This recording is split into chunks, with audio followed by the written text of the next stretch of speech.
বিসমিল্লাহির রহমানির রহিম। আসসালামু আলাইকুম রহমতুল্লাহি ওয়া বারাকাতুহু। কাছের এবং দূরের দর্শক শ্রোতা, আপনাদের সবাইকে মোবারকবাদ।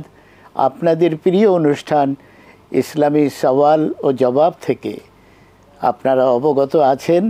আমাদের এই অনুষ্ঠান থেকে আপনাদের নিত্য জীবনের জিজ্ঞাসা কোরআন এবং হাদিসের আলোকে আপনারা করে থাকেন এবং কোরআন হাদিসের আলোকে সঠিক জবাব আপনাদেরকে দেয়া হয়ে থাকে।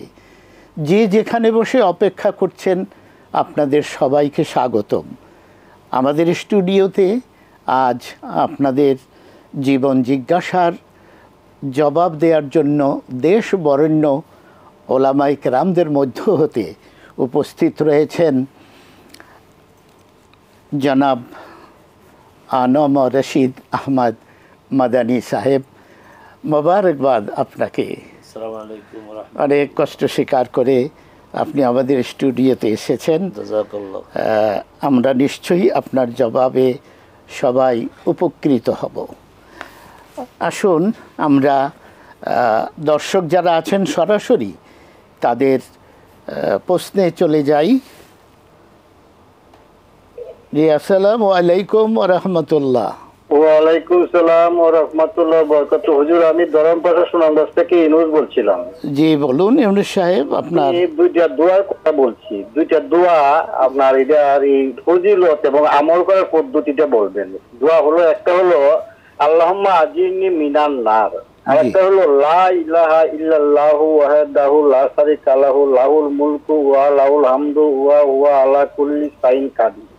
এই দুইটা দোয়ার ফজিলত এবং আমল করার পদ্ধতি একটু বলবেন হুজুর। জি। 2 নম্বর প্রশ্ন হচ্ছে হুজুর, তাহাজ্জুদের নামাজে লম্বা কেরাত পড়ে কম রাকাত নামাজ পড়া উত্তম, না শুধু কেরাত দ্বারা বেশি রাকাত নামাজ পড়া উত্তম? জি, অনেক ধন্যবাদ আপনাকে। অনেক সুন্দর প্রশ্ন করেছেন আপনি। আপনার প্রশ্নের জবাব শুনুন। জি মোহতারাম।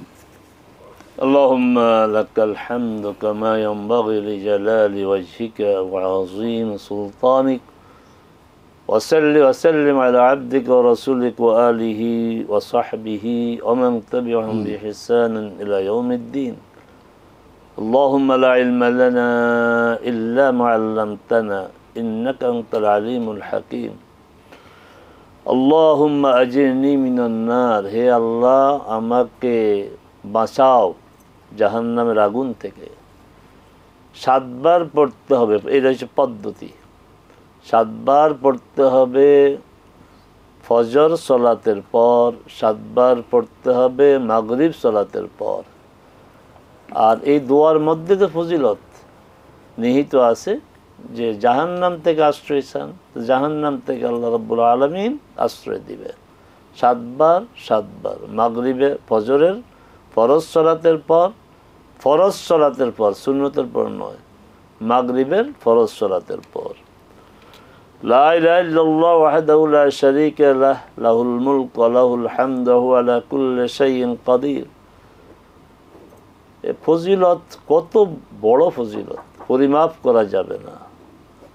রাসূল সাল্লাল্লাহু আলাইহি ওয়াসাল্লাম বলেছেন, খায়রু মা কুলতু আনা ওয়ান নাবিয়্যুনা ক্বাবলি লা ইলাহা ইল্লাল্লাহু ওয়াহদাহু লা শারীকা লাহু লাহুল মুলকু ওয়া লাহুল হামদু ওয়া হুয়া আলা কুল্লি শাইইন কাদির। আমি এবং আমার পূর্ববর্তী নবীগণ সর্বোত্তম যে কথাটি বলতাম, যে জিকিরটি করতাম, যে দোয়াটি করতাম, তা হচ্ছে এই দোয়াটি। এর চেয়ে আর মর্যাদার কি হতে পারে? নবীরা জিকির করতেন, তাসবিহ করতেন, তাদের করা জিকির তাসবিহের মধ্যে এটি হচ্ছে সর্বোত্তম।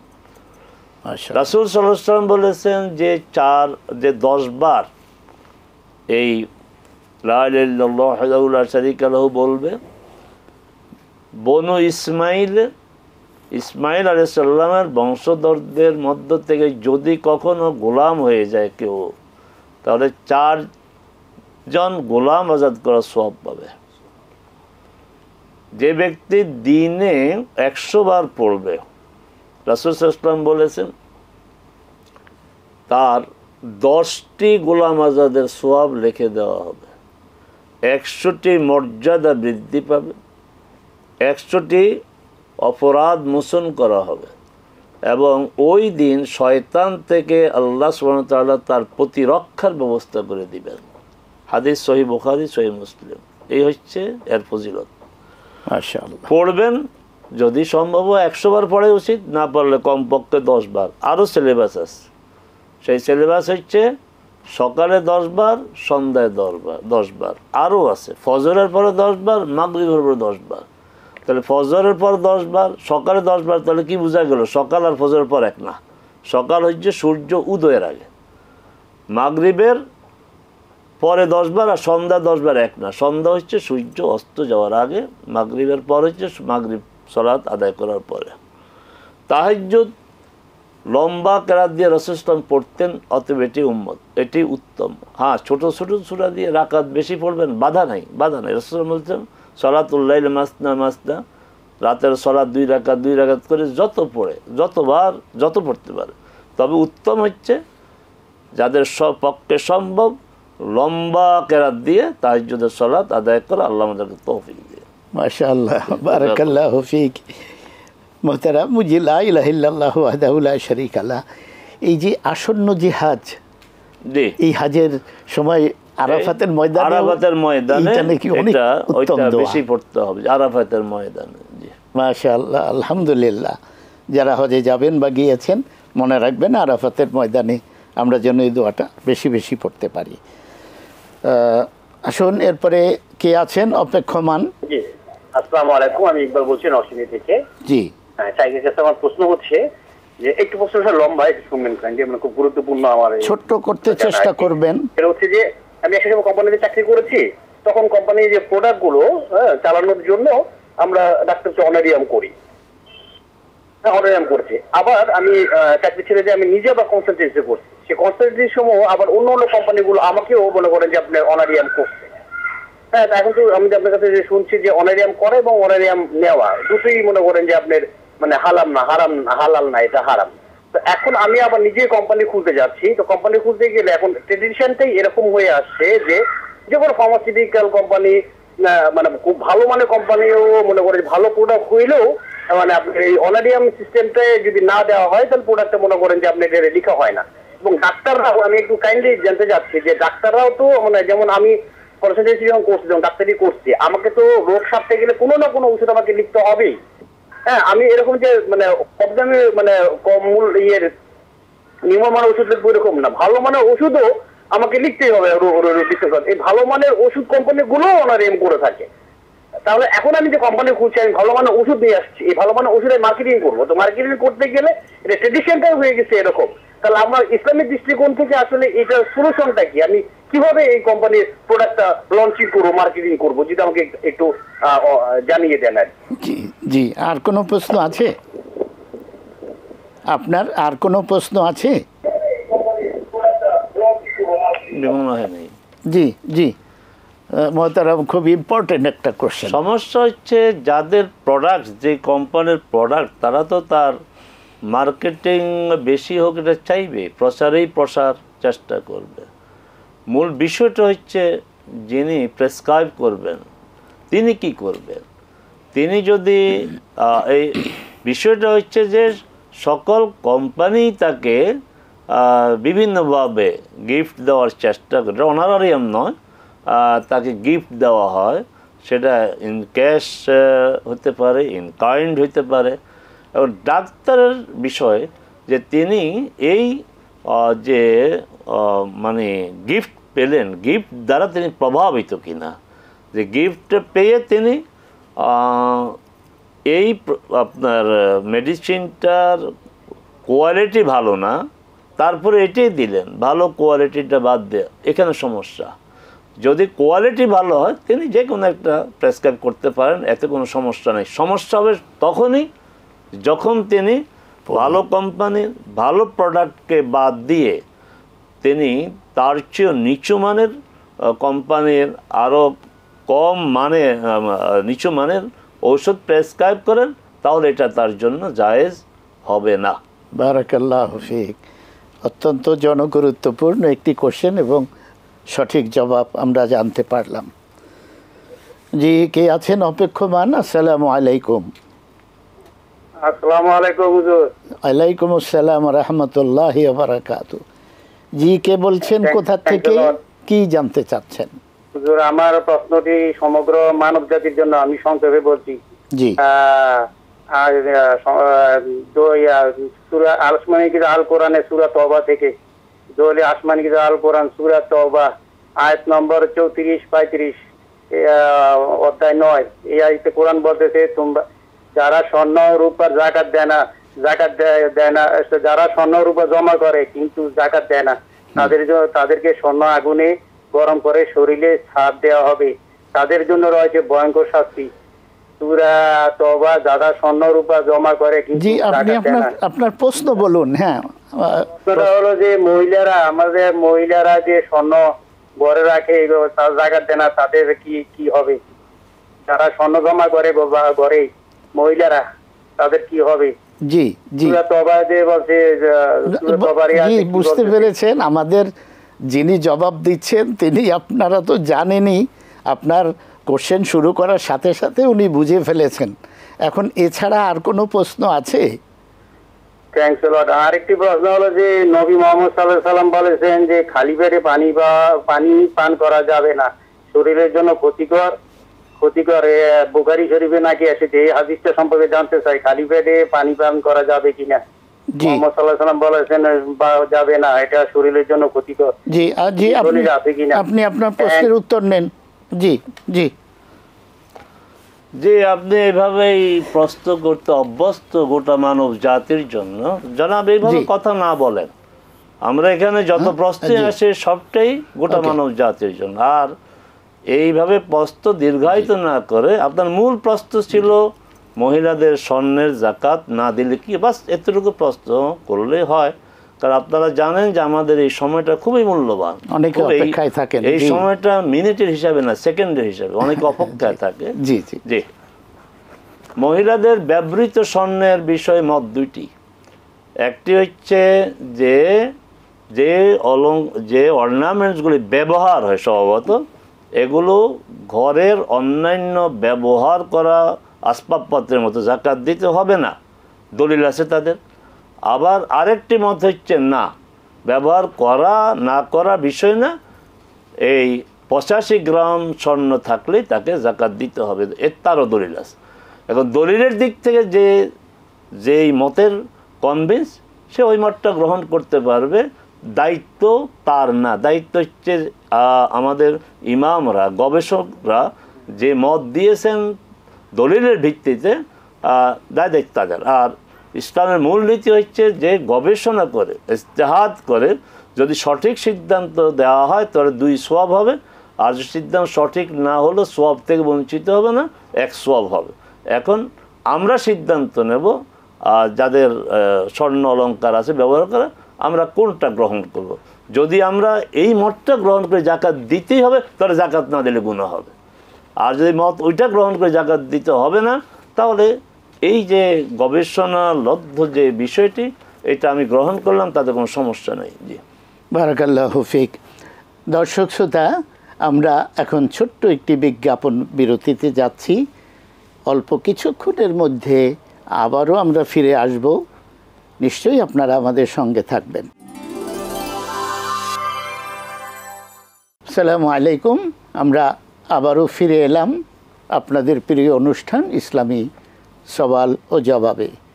বিজ্ঞাপন বিরতির আগে এক ভাই যে প্রশ্ন করেছিলেন, তার একটি প্রশ্ন বাকি রয়েছে, খালি পেটে পানি পান সম্পর্কে। খালি পেটে পানি পান সম্পর্কের আগে একটা কথা আমরা বলবো। আমাদের দর্শক শ্রোতা ভাইদেরকে আমরা একাধিকবার বলেছি, নবী মোহাম্মদ বলে মোহাম্মদ সাল্লাল্লাহু আলাইহি ওয়াসাল্লামের মর্যাদাকে খাটো করবেন না, রাসূল মোহাম্মদ বলবেন। আল্লাহ সুবহানাহু ওয়া তাআলা কোরআন মাজিদে 4 বার নাম উল্লেখ করেছেন মোহাম্মদ সাল্লাল্লাহু আলাইহি ওয়াসাল্লামের, সরাসরি 3 বার তার পরিচয় দিয়েছেন রাসূল হিসাবে, মুহাম্মাদুর রাসূলুল্লাহ, ওমা মুহাম্মাদুন ইল্লা রাসূল সাল্লাল্লাহু আলাইহি মা কানা মুহাম্মাদ আবা আহাদিকুম ওয়ালাকিন রাসূলুল্লাহ। সূরা মুহাম্মদে বলা হয়েছে যে মুহাম্মদ সাল্লাল্লাহু আলাইহি ওয়াসাল্লাম যা নাজিল হয়েছে, মানে তিনি রাসূল। নবী মুহাম্মদ না বলে আমরা রাসূল মুহাম্মদ সাল্লাল্লাহু আলাইহি সাল্লাম বলবো না। এই কথা সঠিক না যে খালি পেটে পানি পান করা যাবে না, রাসূল বলেছেন, কথা সঠিক না। এই রাসূল সাল্লাল্লাহু আলাইহি সাল্লাম যা বলেন নাই এমন কথা যে বলবে, রাসূল সাল্লাম বলেছেন, সে যেন জাহান্নামে তার ঠিকানা খুঁজে নেয়। সতর্ক হওয়া প্রয়োজন। মোবারকবাদ শেখ। এক ভাইয়ের আরেকটি প্রশ্ন ছিল যে কোরবানি উপলক্ষে যে কোরবানির জন্তু জানোয়ার আমরা ক্রয় বিক্রয় করে থাকি, এক্ষেত্রে এই জন্তু জানোয়ারের প্রতি অনেক কষ্টদায়ক আচরণ করা হয়, এ বিষয়ে একটু যদি আমরা জানতে পারতাম। মুহাম্মদ সাল্লাল্লাহু আলাইহি সাল্লামকে যারা রাসূল হিসেবে বিশ্বাস করে, স্বীকার করে, ভালোবাসে, তারা কোনো প্রাণীকে কষ্ট দিতে পারে না। কারণ তিনি তো আপনার রাসূল না, তিনি রাহমাতুল লিল আলামিন। সুবহানাল্লাহ, সুবহানাল্লাহ। গোটা বিশ্ব জাহান, কি প্রাণী, কি উদ্ভিদ, কি মানুষ, সব কিছুর জন্য তিনি রহমত। সুবহানাল্লাহ। তিনি বলছেন, ওয়াইদা যাবাহতুম ফাআহসিনু আয-যিবহা, তোমরা যখন জবাই করবা সেই জবাইটা যেন সুন্দর হয়। আরে জবাই তো জবাই, গলা কাটা সুন্দর হবে কিভাবে? মানে ছুরিটা যেন ধারালো হয়, যেন সে কষ্ট না পায়। অতএব অহেতুক এই কোরবানির পশু, ছাগল হয়, বেড়া, গরু কেন কষ্ট দিব আমরা? এই কষ্ট দেওয়া ঠিক হবে না। জি, আমরা দেখি আর এক ভাই অপেক্ষায় আছেন। আসসালামু আলাইকুম ওয়া রাহমাতুল্লাহ। ওয়ালাইকুম সালাম ওয়া রাহমাতুল্লাহ। আমি গাজীপুর থেকে সালমা বলছিলাম। আমার প্রথম প্রশ্ন হলো যে সফরের দূরত্বে গেলে কি যে ওয়াজিব নামাজটা সেটা পড়তে হবে কিনা, আর পড়লে কি পুরা রাকাতি 3 রাকাতি পড়তে হবে কিনা ভিতরের যে নামাজটা? আর একটা প্রশ্ন হলো যে আমার যদি কোনো কারণে ভিতরের নামাজটা ছুটে যায় একদিন, যে আজকে রাতে আমি পড়লাম না, দিনে পড়লে নাকি 4 রাকাত পড়তে হবে, তাহলে যদি আমি আবার এই যে আজকে রাতে পড়ি, আবার গত রাতে আজকে রাতে পড়ে দিই এশার নামাজের পরে বা তাহাজ্জুদের পরে, তখনও কি আমার এই 4 রাকাতই পড়তে হবে না 3 রাকাত পড়লে হবে? জি, আপনার আসসালামু আলাইকুম। ওয়ালাইকুম আসসালাম ওয়া রাহমাতুল্লাহি ওয়া বারাকাতুহু। প্রথম প্রশ্ন, সফরে ওয়াজিব নামাজ। ভিতর জি, বিতিরিত এছাড়া আর কি সালাত আছে। রাসূল সাল্লাল্লাহু আলাইহি সাল্লাম সফরে ফরজ ছাড়া কোনো সালাত আদায় করতেন না। ফজর সফরে সুন্নত না পড়ে সুন্নত, এই বিব্রত হওয়ার দরকার নেই। আবেগ দিয়ে দিন হবে না। মুহাম্মদ সাল্লাল্লাহু আলাইহি ওয়াসাল্লাম পড়েন নাই। আব্দুল্লাহ ইবনে ওমর বলছেন, আমি মুহাম্মদ সাল্লাল্লাহু আলাইহি ওয়াসাল্লামের সাথে সফর করেছি, তিনি সুন্নত পড়তেন না। আবু বকরের সাথে সফর করেছে, সুন্নত পড়েন নাই। ওমরের সাথে সফর করেছে, মানে তার বাবা, তিনিও সফরে সুন্নত পড়েন নাই। এটি সুন্নত। হ্যাঁ, ফজরের 2 রাকাত সুন্নত এবং বেতের রাসূল সাল্লাল্লাহু আলাইহি ওয়াসাল্লাম কখনো ছাড়েন নাই। তাহলে আমরা জানলাম যে সফরে 2টি সালাত ফরজের বাইরে রাসূল সাল্লাল্লাহু আলাইহি ওয়াসাল্লাম পড়েছেন, ফজরের 2 রাকাত সুন্নত এবং বেতের। অতএব সফরে বেতের বাদ দেওয়া সুযোগ নাই। কয় রাকাত পড়বেন বলেছেন? কসর না, 3 রাকাত সালাতে কসর হয় না, 2 রাকাত তো হয় না, কসর হবে 4 রাকাত সালাতে। ভিতরে সালাত পড়তে না পারলে করণীয় কি? আপনি বলছেন, অনেকে বলে 4 রাকাত পড়তে হবে। এখানে একটু আমাদের স্কলাররা তো অনেক কথাই বলেন, কিন্তু সবগুলি হাদিসকে সামনে রেখে কথা বলতো। এটা কমন কথা যে ভিতর যদি কেউ পড়তে না পারে তাহলে সে 4 রাকাত পড়বে। এই কথাটা পুরাটা সঠিক না। কারণ সহিহ মুসলিমের হাদিস, মা আম্মাজান আয়েশা রাদিয়াল্লাহু আনহা বলছেন, রাসূল সাল্লাল্লাহু আলাইহি সাল্লাম কোনো কারণে যদি রাতের সালাত, ভালো করে মনে রাখতে হবে, ভিতর বলেন নেই, রাতের সালাত পড়তে না পারতেন, ইযা গালাবাহুন নাওমু আও ওয়াজা, যখন ঘুম বেশি তার আসতো বা ক্লান্তি, কষ্ট হতো, রাতের সালাত, আবারও বলছি ভিতর না, রাতের সালাত তিনি যদি আদায় করতে না পারতেন, দিনে তিনি 12 রাকাত পড়তেন। জোর বেজোর বলেন না, দিনই 11 রাকাত পড়তে অভ্যস্ত, দিনে তিনি 12 রাকাত পড়তেন। ভালো করে বুঝতে হবে। এবার আসেন আবু দাউদের হাদিস কি বলছে, যে মান নামা আন ভিতরিহি আও নাসিয়া ফালইউসাল্লিহ ইযা যাকারা আও ইস্তায়কাজ। সহিহ হাদিস। যে ব্যক্তি ভিতরের সালাত আদায় করতে ভুলে যাবে অথবা ঘুমের কারণে পড়তে পারবে না, তাহলে সে জাগ্রত হওয়ার সাথে সাথে অথবা মনে হওয়ার সাথে ভিতের পড়ে নিবে মানে কি, তা 3 রাকাতেই পড়বে। এখন যে আল্লাহর বান্দার অভ্যাস তাহাজ্জুদ পড়া, তাহাজ্জুদ 2 রাকাত, ভিতের 3 রাকাত, 5 রাকাত, তাহাজ্জুদ 4 রাকাত, ভিতের 3 রাকাত, 7 রাকাত, তিনি কোনো কারণে যদি পড়তে না পারেন তিনি জোর পড়বেন, যা পড়তেন তার সে 1 রাকাত বেশি পড়বেন। আর শুধু ভিতর যদি বাদ যায় 3 রাকাতে পড়বেন। আপনি বলেছেন পরের দিন রাত্রে পড়লে না, পরের রাত্রে আপনি তো ওই পর্যন্ত নিতেই পারবেন না। আপনাকে রাসূল বলেছেন যখনই মনে হবে, যখনই জাগ্রত হবে তখনই পড়তে হবে।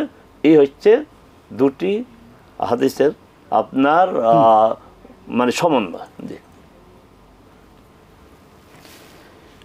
জি, কে আছেন অপেক্ষায়? আসসালামু আলাইকুম। হ্যালো, আমি ওই যে প্রথমে শেখ বললো যে লা ইলাহা ইল্লাল্লাহু ওয়াহদাহু লা শারীকা লাহু লাহুল মুলকু, ওটা লাস্টে সাইন কদির হবে না কাদির হবে? আমি একটা বইয়ে কদির পড়ছি আর একটা কাদির পড়ছি। কদির এবং কাদিরের পার্থক্য জানতে চান? আর আরেকটা হচ্ছে যে আপনার 100 বার পড়ার, হ্যালো জি শুনছি, বলুন। আর 100 বার পড়ার পরও সকালে 10 বার, সন্ধ্যায় 10 বার পড়তে হবে? জি, আপনার জবাব নিন। জি, এই কদির, বিজ্ঞাপন ব্রেক, কাদির অহেতুক বিতর্ক। জি, অহেতুক বিতর্ক আরবিতে আ উ ই, আরবিতে অ নেই, অতএব কাদির হবে, কদির না। হ্যাঁ, কালকে শুনলাম যে বলতেছে খালাকা হবে না, খলাকা হবে।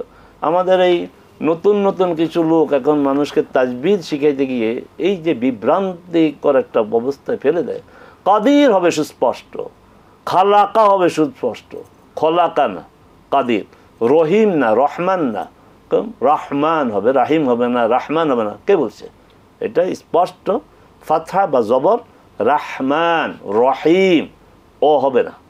জি জি।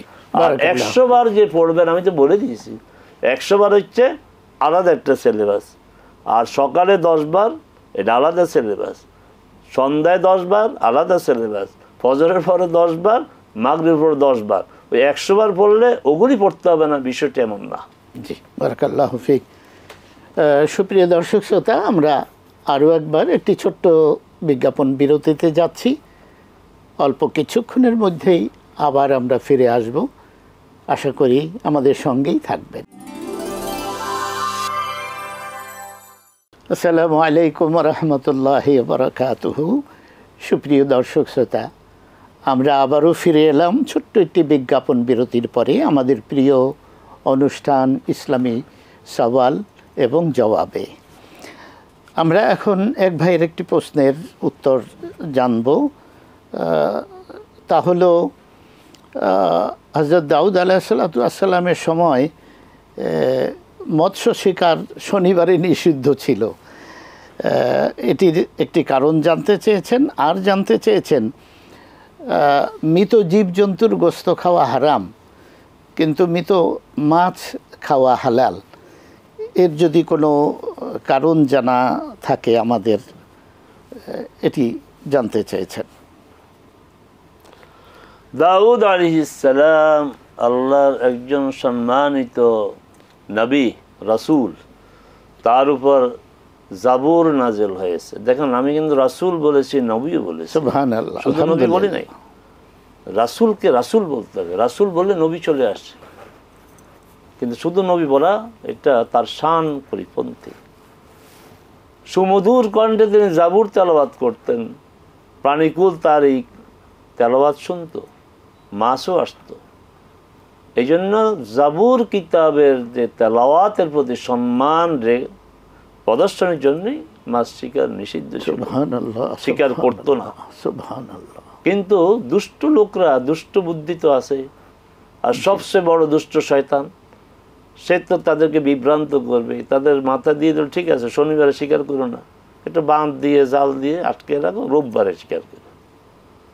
আল্লাহ সুবহানাহু ওয়া তাআলা কি করেছেন? যারা এই অপরাধ করেছেন ছাড়েন নাই, এগুলিকে বানরের আকৃতি আপনার করে তাদেরকে শাস্তি দিয়েছে, বানরের আকৃতি করে। আচ্ছা, এবং যাদের পূর্বপুরুষ বানর ছিল তারা এখন সকল মানুষকে বানর বানানোর চেষ্টা করতেছে। যাদের পূর্বপুরুষ ইহুদি বনু ইসরায়েল, পূর্বপুরুষ সবাই না, একটা অংশ বানর হয়ে গিয়েছিল, এখন তারা মনে করে যে আমাদের এই পূর্বপুরুষের এই বদনামের দরকারটা কি, গোটা মানব জাতি বানর ছিল, বানর থেকে আসছে, মানে কত বড় দুষ্টমি।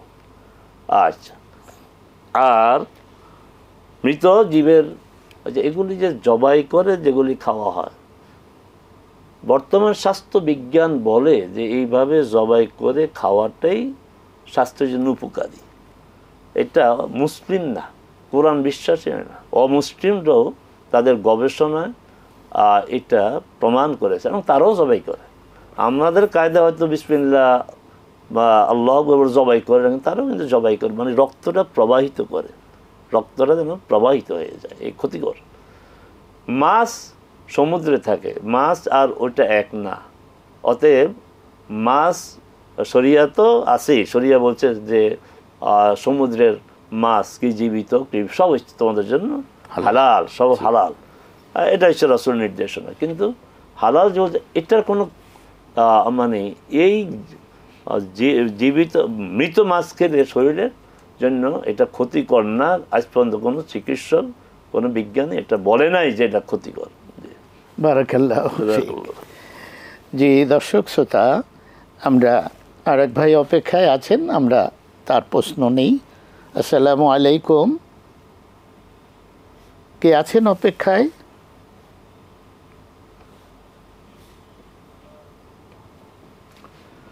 জি আসসালামু আলাইকুম, কে আছেন অপেক্ষায়?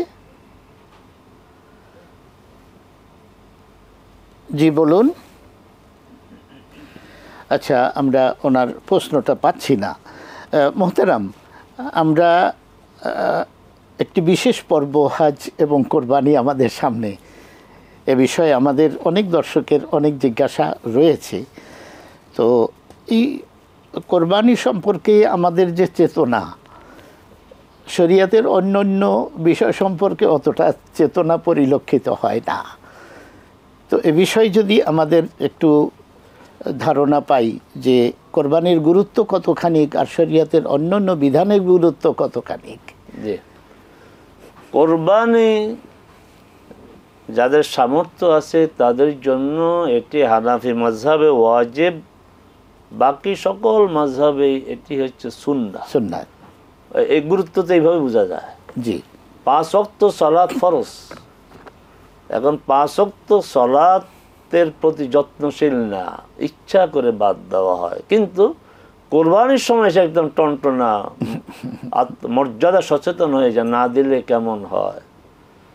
তাহলে এই বৈপরীত্য ইসলাম গ্রহণ করবে না।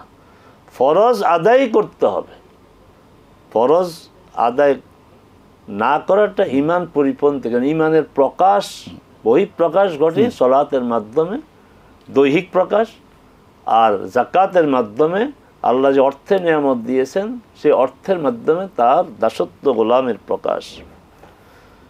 আবু বকর রাদিয়াল্লাহু তাআলা আনহু ইসলাম সবচেয়ে বেশি বুঝেছেন না, নবী রাসূলগণের পরে সর্বশ্রেষ্ঠ আল্লাহর বান্দা হচ্ছেন আবু বকর রাদিয়াল্লাহু তাআলা আনহু। তিনি বলছেন ইন্নাল্লাহ লা ইয়াকবাল, আল্লাহ গ্রহণ করবেন না, কবুল করবেন না, আর নওয়াফিল নফল গ্রহণ করবেন না নিশ্চয়ই, হাত্তা তুআদ্দাল ফারায়েদ, যদি ফরজ আদায় না করে। এর চেয়ে সুস্পষ্ট বলিষ্ঠতা আর কি?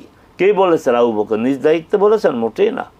নিশ্চয়ই রাসূল সাল্লাল্লাহু আলাইহি সাল্লামের পক্ষ থেকে এই জাতীয় কথা তিনি শুনে শুনে অভ্যস্ত হয়ে তিনি তার ভাষায় কি বলে দিলেন যে ফরজ আদায় না করলে নফল কবুল হবে না, ফরজ সালাত আদায় না করলে তারাবি কবুল হবে না, ফরজ সালাত আদায় না করলে কোরবানি কবুল হবে না, কোনো নফল ইবাদত কবুল হবে না। আল্লাহ যাদেরকে তৌফিক দিয়েছেন তারা কোরবানি দিবেন, তবে কোরবানি দেওয়ার ক্ষেত্রে কতগুলি ভুল। একটা তো হচ্ছে প্রতিযোগিতা, প্রদর্শন ইচ্ছা, কে কত দাম দিয়ে কিনবে, বড়টা কিনবে দেখানোর জন্য, শেষ, সব হবে না। লা ইয়ানালাল্লাহ লুহুমুহা ওয়ালা দিমাউহা, তার কাছে গোশতও যায় না, রক্তও পৌঁছে না আল্লাহর কাছে। আল্লাহ যেটা চান সেটা হচ্ছে তাকওয়া, আল্লাহকে ভয় করে এটা করা হলো কিনা, এগুলি খেয়াল রাখতে হবে। মাশাআল্লাহ। মোহতারাম, আরেকটি প্রশ্ন, সেটা হলো এই যারা হজে যাবেন তারা ওখানে গিয়ে কোরবানি দিয়ে থাকেন, তো ওনাদের নিজ দেশে বা নিজের উপরে যে বার্ষিক কোরবানিটা, এটার হুকুম কি হবে? জি, এটা একটা কমন প্রশ্ন। যিনি হজে যান, পুরুষ বা নারী, ইন্ডিভিজুয়ালি প্রত্যেককেই এটাকে বলে হাদি দিতে হবে। এই পার্থক্যটা দেখেন, কোরবানির ব্যাপারে এক পরিবার থেকে একটি পশু দিলে হবে, কিন্তু হাদি যেটা, এটা প্রত্যেককেই আলাদা দিতে হবে। উট 7 ভাগ, গরু 7 ভাগ, আর কাশি দুম্বা প্রত্যেকের পক্ষ থেকে একটা করে, এটা দিতে হবে। যারা হজে যান তাদের দেশে কোরবানি দেওয়ার প্রয়োজন নাই, তবে দিলে তো সব দিবেন, কিন্তু ওই বাধ্যবাধকতা থাকবে না। আর কোরবানিতে এক পরিবারের পক্ষ থেকে একটি পশু কোরবানি করলে হবে, সেটা গরু হইতে পারে, উট হইতে পারে, দুম্ব হইতে পারে, খাসি হইতে পারে। রাসূল সাল্লাল্লাহু সাল্লাম 2টা দুম্বা কোরবানি করেছেন। একটার বিষয় হচ্ছে হাদা মিন মুহাম্মদ ওয়া আলিহি, এটা মুহাম্মদ এবং তার বংশ থেকে।